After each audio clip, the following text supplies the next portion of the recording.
Assalamualaikum warahmatullahi wabarakatuh. Topik yang kedua, kita akan bahas nasihat Luqman kepada anaknya. Nasihat Luqman kepada anaknya.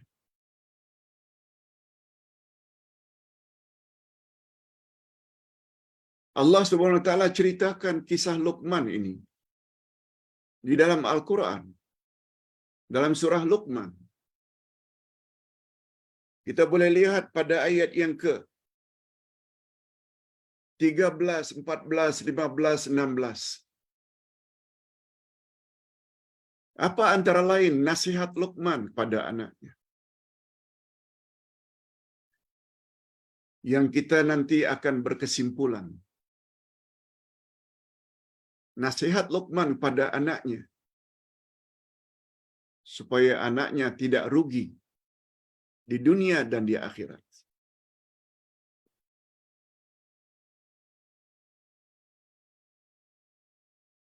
Allah Subhanahu wa taala menceritakan, A'udzubillahi minasyaitonir rajim.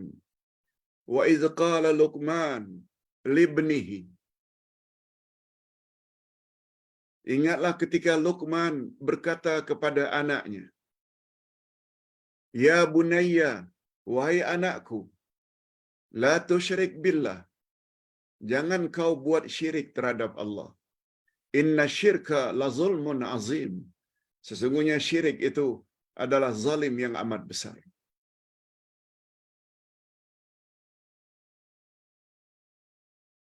Ada beberapa selingan ayat sesudahnya. Cuma Ustaz nak fokus kepada nasihat Luqman yang kedua.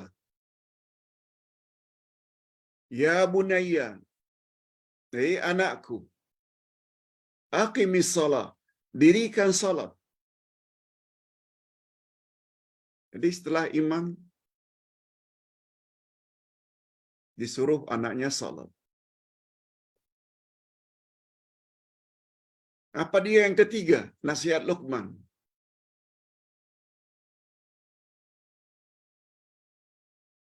Ini kita boleh lihat pada ayat 17.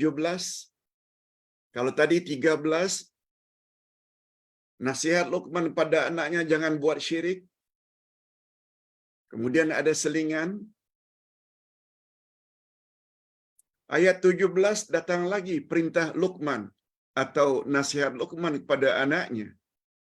Dan ayat 13 ini ada 3 nasihat Luqman. Ya bunayya, wahai anakku,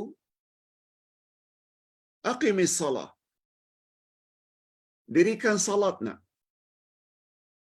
Wa'mur bil ma'rufi wanha 'anil munkar. Ajak orang buat baik. Cegah, larang orang dari buat jahat. Perkara mungkar.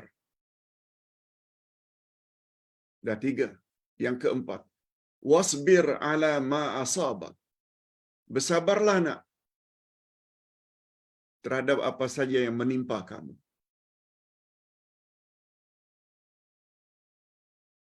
Inna dzalika min azmil umur. Sebab semua perkara itu termasuk hal-hal yang diwajibkan oleh Allah. Semua hal-hal itu adalah wajib yang diwajibkan oleh Allah kepada kamu nak.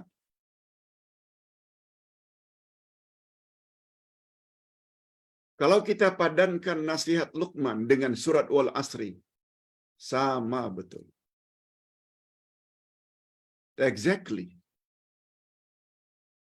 Ini memberi isyarat. Luqman kalau mendidik anaknya, jauh wawasannya. Bukan supaya anak beruntung di dunia saja, tapi supaya anak beruntung dunia akhirat. Itu nasihat Luqman. Nah sekarang ulasannya. Kalau Luqman memberi nasihati ke anaknya, ya bunayya la tusyrik billah. Anak, jangan buat syirik nak. Inna syirka la zulmun azim. Sebab syirik itu adalah zalim yang amat besar. Kita dah sebut dah bahaya syirik. Syirik dapat menghancurkan seluruh amal saleh yang pernah kita lakukan.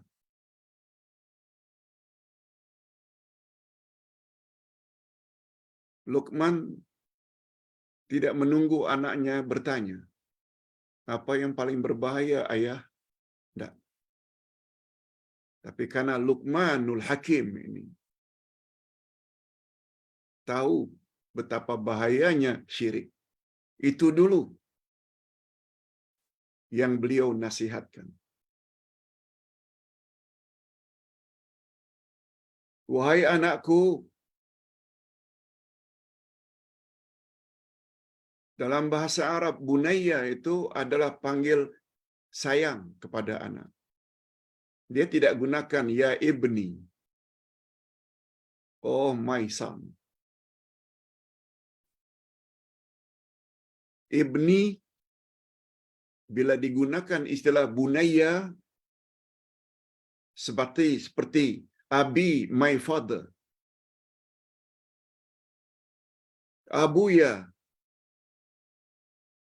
itu panggil kesayangan. Sebagaimana panggilan bunayya dari ibni. Jangan kau buat syirik nak, sebab syirik itu zalim yang amat besar. Kita dah sebut beberapa hari yang lalu tentang bahaya syirik. Pertama, dia satu-satunya dosa yang Allah tidak bersedia memaafkannya apabila tidak segera tobat sebelum mati. Yang kedua, syirik dapat menghancurkan seluruh amal-amal saleh. Lihat ayat 65 surat Az-Zumar. Lain asyrakta layahbatanna amaluk walatakunanna minal khasirin. Jika kamu terlibat dengan syirik, hancur musnah seluruh amalanmu dan di akhirat kamu pasti termasuk orang-orang yang rugi. Allah yang cakap. Dalam ayat yang lain Allah sebut, siapa yang melakukan syirik, kami haramkan dia dari masuk syurga dan tempatnya adalah neraka. Itu sebabnya memahami Al-Quran mustahab. Tak cukup baca saja. Macam mana tak dijadikan Quran sebagai panduan? Bila apa yang dibaca tak faham.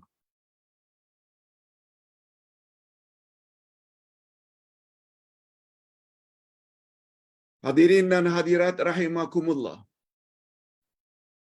Kemudian setelah menyuruh anaknya jangan buat syirik, langsung Luqman nasihatkan anaknya, dirikan salat nak. Ini sebagaimana sabda Nabi sallallahu alaihi wasallam, muru auladakum bisalah lisab'in. Suruh anakmu salat ketika umurnya 7 tahun. Wadribuhum li'ushrin. Kalau perlu pukul anak dengan pukul mendidik. Bila umur 10 tahun masih lagi malas salat. Nabi tidak begitu sebut tentang puasa, zakat, apalagi haji dan umrah. Tidak, salat dulu. Kalau anak-anak dilatih dari umur lebih awal, lagi bagus. Salat. Apalagi semua kita tahu salat adalah tiang agama. Siapa mendirikan agama, mendirikan salat berarti mendirikan agama. Siapa meninggalkan salat berarti merobohkan agama.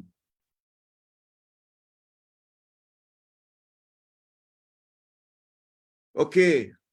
Setelah jangan syirik, yang kedua, dirikan salat, langsung Luqman tambah dengan nasihatnya yang ketiga.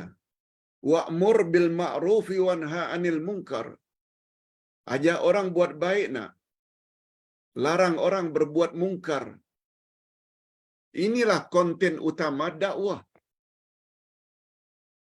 Bahasa lain, dakwah itu mengajak orang lain, mengajak buat baik sebagaimana yang Allah suka. Melarang orang buat perkara-perkara tak senonoh yang Allah benci. Cuma Luqman tak gunakan istilah dakwah. Tapi Luqman gunakan istilah konten utama dakwah, yaitu amar ma'ruf nahi mungkar. Dan Luqman tahu bila bergerak cergas dalam berdakwah, orang suka banyak dan orang benci juga banyak. Di situ perlunya kesabaran. Wasbir ala ma asabak. Bersabarlah nak terhadap apa yang menimpa kamu. Bila kamu ajak orang lain buat baik, larang orang berbuat jahat, orang suka banyak, orang benci juga banyak. Sabar nak. Sabar maknanya menahan. Nah, bila kita padankan nasihat Luqman ini dengan surat Wal-Asri, sama betul. Exactly. Luqman memberi nasihat jangan buat syirik nak. Maknanya mantapkan imanmu nak. Dengan iman yang murni tanpa bercampur syirik. Sebab lawan iman itu syirik. Iman sama dengan tauhid. Atau tauhid adalah iman yang paling utama. Mengesahkan Allah.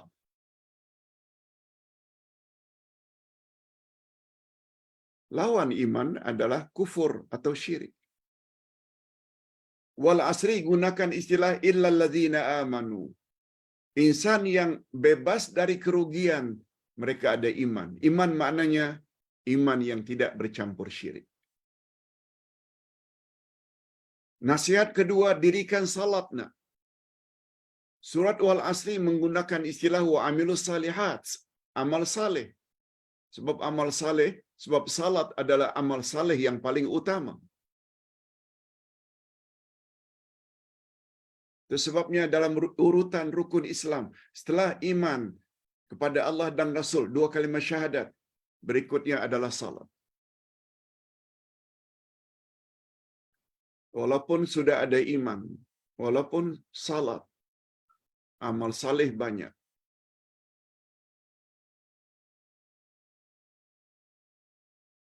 Anda masih lagi terdedah dengan kerugian. Bila Anda tidak sampaikan apa yang Anda tahu, imani, dan amalkan secara pribadi, lalu tak disampaikan kepada orang lain. Apalagi Allah Subhanahu Wa Taala berfirman pada ayat 6 dari surat At-Tahrim, ya ayyuhalladzina amanu qu anfusakum wa ahlikum nara. Orang-orang yang beriman, jaga dirimu dan jaga juga ahli keluargamu daripada api neraka. Di sini nampak jelas kewajiban setiap kita bukan hanya jaga diri dari neraka. Bukan. Kita juga mesti jaga ahli keluarga kita dari api neraka. Kalau orang beriman itu seorang laki-laki bergelar suami, dia juga pelihara iman istrinya, pelihara iman anak-anaknya, amal salehnya. Jangan biarkan. Itu namanya amar ma'ruf nahi mungkar. Keluarga yang tidak salat, suruh salat. Keluarga yang terlibat dengan perkara tak senonoh, larang dengan cara yang berhemah dan bijak. Cuma bila kita mula tegur, sebagaimana yang Ustaz sebutkan tadi, orang puji ada, orang benci pun ada. Itu sebabnya Luqman gunakan istilah wasbir ala ma asabak. Exactly, sama betul maknanya dengan watawasau bis sabri. Ustaz doakan mudah-mudahan kita semua Ustaz dan keluarga, bapa-bapa dan ibu-ibu dengan keluarga masing-masing dan kawan-kawan. Itu sebabnya Ustaz tidak pernah lupa setiap topik yang Ustaz bahas. Sila share video ini kepada kawan-kawan supaya mereka juga dapat bahagia, bermanfaat di dunia dan di akhirat. Setiap kelas Ustaz tulis. Itu maknanya mengajak supaya berdakwah. Mudah-mudahan kuliah ringkas ini ada manfaatnya. Sila share kepada saudara mara, kawan-kawan, uncle, auntie, kalau kita benar-benar sayang pada mereka. Assalamualaikum warahmatullahi wabarakatuh.